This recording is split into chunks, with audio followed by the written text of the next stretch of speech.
Today I'm across from a legendary Broadway star who originated the roles of Dina Jones in DREAMGIRLS and Muzzy Van Hosmere in Thoroughly Modern Millie. Now, after 13 long years away, she's back on Broadway playing Madame Morrible in Wicked. Let's turn the cameras on a diva simply sitting, Sheryl Ralph.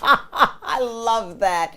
Thank you. How are you? I am great, and it's great to be here. Oh my God. Look at your new digs. You've got cameramen, camera space. I love this, and look at this. There's no people like show people.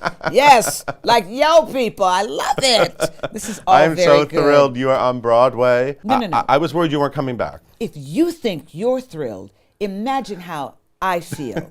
And it's the fact that it's Wicked. Yeah. Yeah, You're in the biggest hit ever. How about that? I got to tell you a story. 10 years ago, it was about 10 years ago, because my son was about 13. I brought my son and my nephew to see Wicked. Okay. My first thought was, if they would ever cast a black woman as that PR character, I could wear that role out. I could do that. My son said, "Oh, Mommy, I love show business. I've got to be in this." My nephew said, "Auntie Sheryl, everybody's going to think I'm crazy, but I got to be on Broadway." My son has now graduated from Drexel, is a filmmaker and an actor. Okay. He actually makes money out of it. My nephew is one of only, I think, 2 black male stage managers in Equity and actually working. Wow. And here I am as Madame Morrible. That's all because of Wicked? Wicked inspired all this? Yes, it was I sitting love there that. at the show. All of that from this one show. I love this show. It's amazing. It is an amazing show. And I'm happy to start this lucky 13th year with them. Yes, absolutely. We love the Wicked. We love Yes. the Wicked here. And you're the first black Madame Morrible on Broadway. How about How that? about that? You know, when I think of all the times eons ago when we were doing DREAMGIRLS, what it was like when we were saying, can you consider hiring Asian actors to do Miss Saigon? Right. Can you just consider that, and to see that actually happening, then to see taking it a step more and saying, why couldn't Madame Morrible be a black woman? Right. Yeah. You know, as far as that is, why couldn't Dr. Dillamond be a woman? Right. Why not? Why not? Why not? You know, so I'm very, very happy to be crashing yet another glass ceiling. I love it. I love Thank it. Crashing you. glass ceilings for a living. Now, and no disrespect to all the amazing women who have played Madame Morrible, Because but I'm they've been some incredible women. Yeah, but I'm pretty sure you're the most glamorous Madame Morrible in the history of Wicked. Let's what just they get that out there. That's what they say. And that wig looks great on you. Oh my gosh. The wig. They took such care and attention to meet me, to make sure that they just didn't get another Morrible wig and put it on my head. Yeah. You know, because very often, sometimes shows can be rigid like that. Right. You know, they don't take the time to say, okay, what colors are going to go well with this particular actor.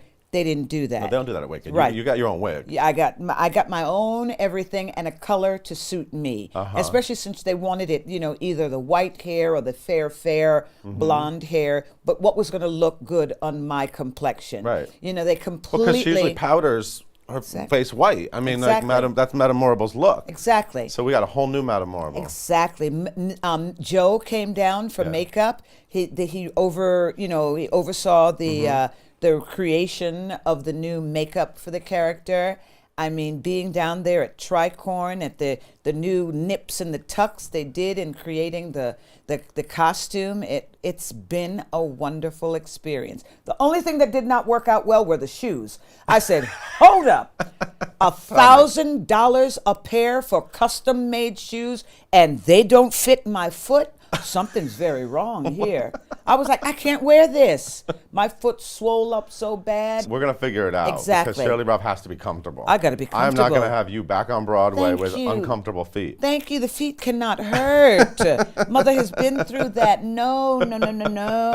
So I've already heard amazing buzz emanating out of the girls, but everyone loves you backstage. Like all the kids. How's the Wicked family? How are all the Wicked kids? This is a gift because they're also deeply talented. Yeah. It's probably one of the few shows that if you see in your playbill that an understudy is Yeah. going on, trust me, you're not losing anything Right. because they're just as talented. Yeah. They're going to bring something different, but they're just as talented. Mm-hmm. You know, the person that has the regular duty of doing the role, of course, that's a well-oiled machine. But Yeah. you will lose nothing from seeing an understudy. You'll get something different, but equally as talented. You don't see that a lot. Right. The Yeah. set, the way the crew takes care Yeah. of that set and polishing it up, keeping it brand new. I was like, baby, this is a well-oiled billion-dollar machine. If you know, when they talk about the Hollywood machine, Yeah. that's the Broadway machine right Broadway there. machine. And I love being in it. Let me be just a tick in your talk, baby. Yes. I love Marble because Marble is the first person who calls Alphabet Wicked. She names You get to her say Wicked. I love that part. That's she like a big names moment. her the Wicked Witch. Yeah. And you know what? It's interesting for me because I was telling somebody this is all about Green Girl magic. Yeah. This Green Girl is so amazing in her talent, her skill Yeah. as a real force. Right. You know, she is so amazing in the fact that she's got such potential. Mm-hmm. And it is only because people cannot control her. They cannot get her to do what they want her to do, Right. that they say, we'll ruin you. We'll ruin you before we let you succeed. The girl, the witch, the young witch is called wicked only because she is wonderful. Right. And they say, you know what? We can't use you. You're wicked. Yeah, let's just tell him you're dishonest. You're evil. You're responsible for all of Getting this. your Marble. I love it. I love it. I'm getting it. And the people believe it. Yeah. And that's Yeah. how she becomes wicked, even though she's not wicked at all. Yeah. She's wonderful. I love this. I said, every time I see Elphaba sing Defying Gravity, I'm like, I am that green girl. I am green girl magic. I get that. I understand that. So let's talk about you as a girl because, Yes. obviously you were Dina Jones in Dreamgirls, and I mean, like you're just an icon to me. I mean, it's Thank amazing you. to even ever have any interaction with you because I just adore you. Thank you. And Jennifer Holliday was here a few weeks ago, and it was so great to see her too. Can you believe 35 And you guys are both years on Broadway, later? and the Both on anniversary is Broadway? happening, right? That's and crazy. I know it's amazing. It's amazing. Where's Loretta Devine? Where's Loretta, Loretta? she's in L.A. I know, but let's get her here. I'm telling you, there's a little bit of inkling that she may be coming too. So we'll see. From your mouth. I'm telling you. Don't tease me. Oh, I'm telling you. There's something that's being worked on that just might get All here right, sooner okay. than later. But I want to hear about. I know you were born in Connecticut. You grew up Yeah. mostly Long Island. Long and, Island, and Jamaica. Jamaica, West Indies, not Okay. Jamaica, Queens. You accomplished so much before you were like 20. I mean, you had such a crazy teen years. Like Yeah. when I read about everything you did, and I just go like, how did all that happen?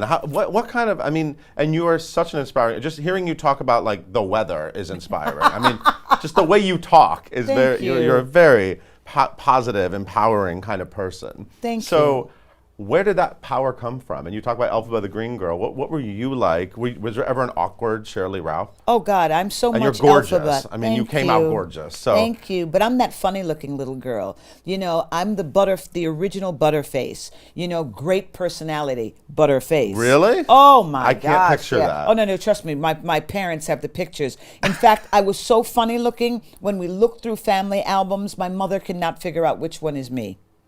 That's how funny looking. My mother, Wow. I said to my mother, I said, look at that picture, Mom. She said, well, who is that? I said, Mommy, that's me. She said, Lord God, Sheryl, you never look like that.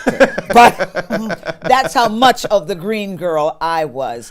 But Wow. it really was the fact that I really was so being held down by gravity. Okay. You know, I was the only little black girl in my school. I was the only one. I was going to defy gravity, that I started developing other parts of me. You know, my magic had to be my ability to speak. My magic had to be my ability to connect with people. My magic had to be for people to see me as a real person, not just as a color coming at them as a Right. child of the 60s. Right. So that's really where it came from.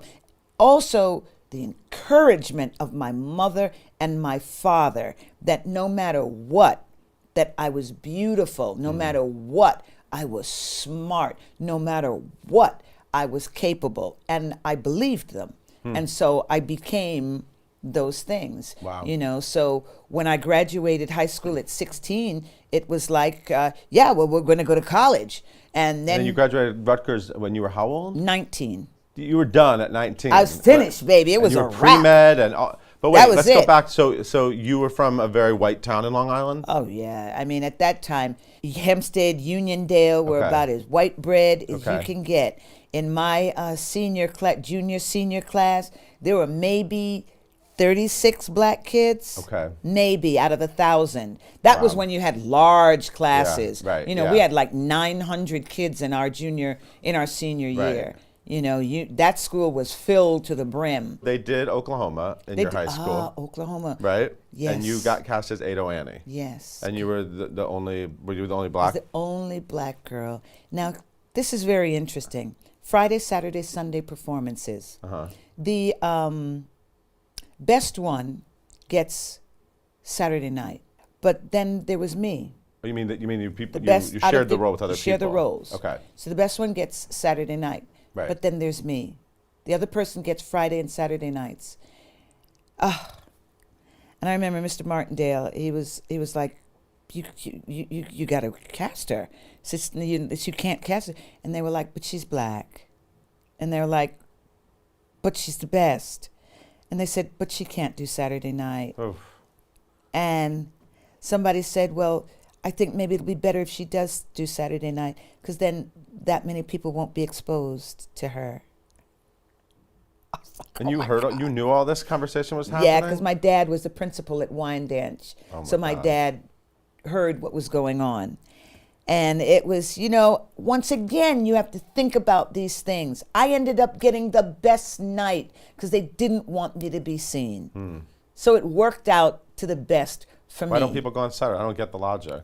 I don't know. I guess more people would see the person on Friday and Saturday. Okay, right, okay. Yeah. You I don't did get it, but it worked out now, perfectly. And Ado Annie was like she's the little slutty girl. Let's I'm just go the there. girl She who can't say no. Yes, John Machida actually was cast against me as Abu Ali, whatever the other. Yeah, Ali Hakim. Ali Hakim. Hakim. Yeah. Yes, that was John Machida, who's now Hollywood's the fastest talking man in Hollywood. Whenever you hear somebody talking very, very fast, that's John Machida. That's John Machida. Anyway, he went on out to Hollywood too. Now he talks. He's a fast talker. Oh wow. So, but was that similar to your personality? Were you like dating, and were you popular? And No. I was very unpopular. You were still butterface? I was still butterface, but I When was, did you get pretty? What? Because oh my goodness. when did it all turn around? I think you it- won a pageant too. I was Miss Black Teenage America pageant, Miss Black Teenage America, New York State, first runner-up. Everybody says I won, but I was first runner-up. The winner is actually Denise Woods. She's in Hollywood. She's a coach to all of the stars. Everyone's in Hollywood. Yeah, and I think it started happening after that. It probably was after Glamour magazine. I won top 10 college women in America. Yeah, that's crazy. How did that happen? How do they know you're one of the most amazing college women in America? Glamour What magazine. happened was I saw a young woman, Earlene Berry, her picture. She was the black girl the year before, and I said, if she can do it, I can do it. So I sent in my information, and they chose me. I love it. And I became one of the top 10 college women in America. And in that sorority of sorts is Martha Stewart. Oh wow, Yeah, really? she was one of the top 10 college women back in the day. Okay. Yeah, and there have been some incredibly major women. So in that. after you were Ado Annie, Yes. and after you almost won a beauty pageant, and after Glamour magazine noticed you, Yes. then you got pretty. I think Then I something got, clicked. Yeah, I think I started to grow into my looks. That's why I always tell young women, don't mess with that plastic surgery. Right. You know, if Right. you don't really need it, but you're just trying to feed your ego, or Right. you just think you want to look like somebody on social media, don't do that to yourself, because you might grow and change. Right. I Yeah. think there are probably any number of things, you know, had I been in this time, that I might have done, that if I did it, I wouldn't look the way I Right. look, and that would have changed everything. And I'm still growing and changing now. Right. You know, it was funny. One of the young men backstage said, Miss Ralph, have you ever looked your age? And I said, never. I said, actually, I suffer from Benjamin Button disease. And he said, you really do. And I said, thank you very much. You're reversing. I love it. Yeah. how did you get to New York? Were you one of those kids who was living on Long Island and like coming into New York and auditioning for things, Absolutely. or did you like come here and move here? Let me tell you, Were you living at home? What happened? I was living at home for the longest time. My parents always said, as long as you are not asking us for money, you can stay. Okay. So that was it. I toured. I got a job with the Department of Defense, and I Doing toured. what? Yeah, What were you DOD. doing? I What were was you doing? singing. Oh, singing. I was singing. Believe it or not, I was part of an act with the Penthouse Pet of the Year, Annika DiLorenzo. Okay. And I got this job that paid me $1,000 a week. Wow. And I remember, it was a lot of money, baby. Wow. There's a lot of money to this 70s. day. Shoot. Thank you. And I remember walking in there and I said, I can sing, but I can't sing naked. And this man, Bob Guccione, and his girlfriend from South Africa, they looked at me and they said, we already have the naked one. Now we just need another talent. And I was like, okay. Wait, so you were singing, and the other lady was singing naked? She was already naked. Okay. You know, the guys already. Where were these shows happening? They were all around the world, Oh. on different bases around the world. To cheer up the guys. To cheer up the guys. Right. And then they would be sad because there was no picture of me. I was like, no, I sing. I don't do that. So how'd you end up on Broadway? Because you were in that show. You know what happened? Jamaica, right? No, reggae. no. You were I in the was in show reggae. Reggae. Reggae, a friend of mine, Jeffrey Anderson Gunther, called me up and he said, Sheryl, get on. I was doing swing. I was doing swing. What was swing? Swing was about, Stuart Ostrow, big musical about a group of white kids who love jazz, a group of jazz and baseball, a group of black kids who love jazz and baseball. They kind of intersect. Anyway, all I know is on the way to Washington, D.C., they dropped all the black kids and told us stylistically we did not fit in the show and left us on the side of the road. What? Not literally. The bus stopped. The bus pulled over, and they said, "We just started to fire all the black kids. Get out." They pulled over. You were in your hotel doing the, what was that theater? It was like an out-of-town tryout. Out-of-town tryout on the way to the Kennedy Center. They Okay. left us in our hotel. They left us like that. Left us. And I'm crying, and my friend my Jeffrey God. calls me in my hotel room and says, Sheryl, stop the crying. Get on the plane, the train, the bus, the first thing smoking. Michael Butler just fired the leading lady, and we need a Jamaican who can sing. That is you. Like in a movie. Wow. I show up 10 o'clock with my suitcase in hand. Michael Butler steps out of the doggone backstage door and says to Jeffrey, is this the girl you've told me about? And he said, yes. Jeffrey says, leave the suitcase. I go inside, I meet Michael Kamen, and they give me a piece of paper with a song called Everything That Touches You Touches Me. You say you're all alone with visions all your own. The things you feel, nobody feels the same. I remember it to this day. That man hired me right then and there. Wow. About 7 days later, I'm on stage with a script in hand opening Reggae on Broadway. Michael Butler. How about that? That's crazy. That's the truth. That's So it how that happened so happened. fast. It happened just like that. I think it was probably coinciding with the garbage strike and the newspaper strike. Either way, it closed. Yeah, it and was on one of the last performances with 6 people in the audience, one of them was Tom Ian. Dreamgirls. Tom Ian, who Tom had an Ian, idea the great Tom Ian, for a who- musical who called co-wrote Dreamgirls. Project Number 9. Tom Ian, that was my angel. Okay, because I was going to ask you who saw you in that, and then you got involved in the development Got involved with the development. I remember Loretta Jones. and myself. I created Dina Jones, and Dina is very much my personality. Some of the lines, her wanting to be her mother wanting her to be a school teacher, to be respectable, because that was basically my mother. You don't waste time with show business. You must do something respectable. You must make honest money. So all of that comes out of, that sort of thing. And Yeah. Tom just put it into the character. And Dina was always the cheerleader with the velvet hammer. You had to get in line because if we were going to be famous, you had to be serious about being famous. So that was that. And we went on for about 3 years. And in between that, I did another tour of duty. So when During Dreamgirls? no, during the workshop Oh, process, while you were because it getting took ready us for about Dreamgirls. 3 years. Okay, wow. Yeah. And then you did the show for a very long time. I mean, Not long did a anymore. 1,247 performances. that's a lot. That's a lot.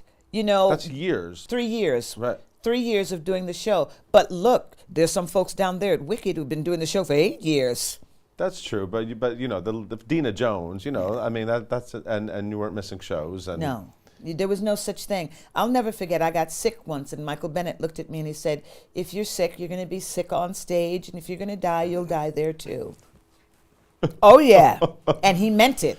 Well, when Jennifer Holliday was here, we talked a little bit about how you guys have now developed this great friendship and Yeah. relationship, but We've that grown back then up. it wasn't so great, and a lot of that was Tom and Michael sort of.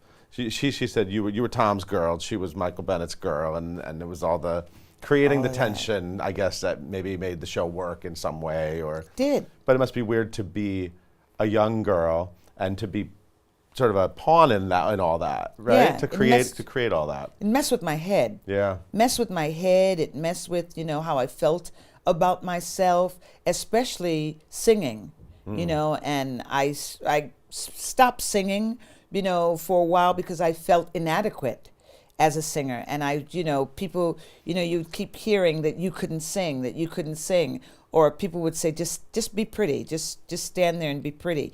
And it sort of messed with my head.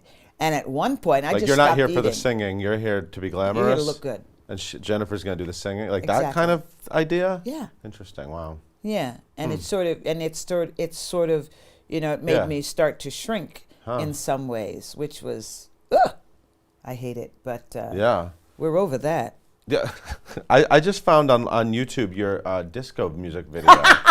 What's that song called? In the night. In the evening, In the evening. the real me comes alive. God, now I just can want to feel mention it. random songs I want to hear you sing. 'Cause I love that you burst into song. I'm loving it. In the evening, That was a fun music video. I never saw that video before. Oh, You're like my a crazy goodness. homeless lady, and I then you're was- the glamorous Shirley Ralph. that's right. I love it. I had that idea. I said, what would it be? That the homeless lady finds a pair of shoes, red jeweled shoes, Yes. that when she puts them on, she becomes this glamorous, I love it. wonderful creature and sings in the evening, the real me comes alive. Who knew it would turn into a gay anthem around the world? Some 25 years later, people are still watching that doggone YouTube video. Yeah. They are still remixing the song. Right. It hits the charts year after year somewhere in the world. It's amazing. You must be used to being a gay icon, though. That's a very natural state for you. I love it. Let's talk about Millie, can we? Thoroughly Modern Millie, Yeah. because I was actually I was at Broadway.com when Millie came, and it was so exciting. You were amazing as Muzzy. Thank you. And you sang only in New York, and it was an Yes. amazing 11 o'clock moment. Thank you. Loved hearing you sing. I still listen to you sing it on the album. Oh, thank you. What was Sutton Foster is obviously doing very well. And at Sutton's done very well for herself. yeah, look at hasn't she? that. And at that point, she was sort of the girl they threw in the lead, and Exactly. great story. What is your memory of her at that time? Because she talks about how terrified she was that whole time, and how Don't she was believe like that. laying on her dressing room floor trying to. If she was terrified, she hid it very well. When you talk about a performer who was prepared and ready to hit the stage, that was Sutton Foster each and every time. I always wear the eye of the tiger. Sutton Foster had the eye of the tiger. Some nights I would just look at her and I was like, yes, diva. Yes. You guys had that great moment on stage together too. Yes. That Muzzy the Millie green moment. glass Oh, moment. I love that scene. I will never forget Tears. one night. I couldn't remember not one line. Really? And this is Sutton looking at me. And it's supposed to be so heartfelt and all. This is Sutton.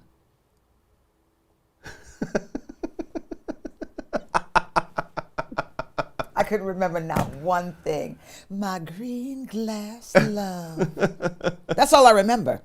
That's all you need. Yeah. Whatever. There you go. And obviously, you've done so much great TV. I love you on Ray Donovan recently. I mean, that's and I mean, you're still on Ray Donovan. No, I only did the first 2 seasons. Oh, okay. But I'm not dead. Right, that's what I'm saying. Right, Like, you there could come you back. have it. Yeah. I could easily come back, and you never know. Since Liev Schreiber is coming to Broadway. Yeah, he's on Broadway now, too. Thank you. I think I should go back to Yeah. Ray Donovan. Why not?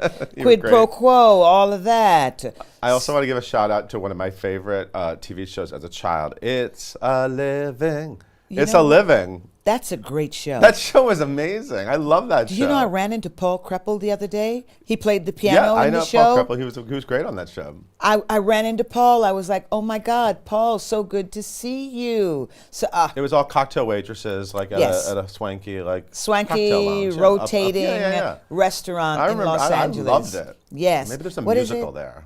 It's a I Living think the there's- musical. Ooh, if Waitress can make it, It's a Living can Yeah. make it as a musical. Ooh, I love it. I Yeah. see it. It's a I Living. see it. Almost like, but wait a minute. Have you heard about what I'm producing? Mighty Real? Oh my Oh, gosh. are you producing Mighty Real? Oh my The goodness, Sylvester? yes. Oh, okay. Myself with Anthony Wayne and Ken Yes. Drell.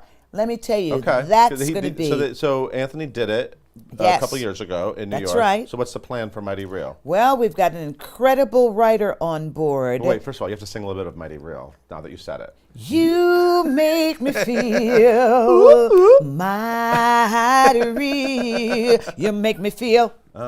Mighty Real. Thank you. There Make you me go. feel- I know my Sylvester. There you go. Oh, I had a double CD of Sylvester of all of his hits. I know all those songs. So then in you and see out. what the appeal of this Yeah. musical is for people. Yeah. And then Anthony in that role. I Yeah. mean, I feel every time I watch a performance of the show, I'm just like, yes, Anthony, do that. So I'm very excited. So we're moving forward. Okay. Yeah. Cool. You know, Awesome. like Hamilton took quite a while. Yeah. Some things take a moment, but it's all Did you ever worth meet waiting Sylvester? for. Oh, I knew Sylvester. Oh, you were friends with Sylvester? Yes, Sylvester came to see Dreamgirls. Oh, I'm sure he did. Oh, my dear. Who Wow. didn't come to see Right, Dreamgirls? yeah. But yeah. Wow. Mm-hmm. Wow. What are your favorite like backstage memories of Dreamgirls? Because that must have been such. I always wonder when so much happening in such a condensed period of time. And you're right. Like the Yes. kids at Hamilton are going through that right now. Yes. Like they're having this amazing, and then like life goes on. That's right. And all that happened in such a condensed period of time. But then it must be hard to process. No.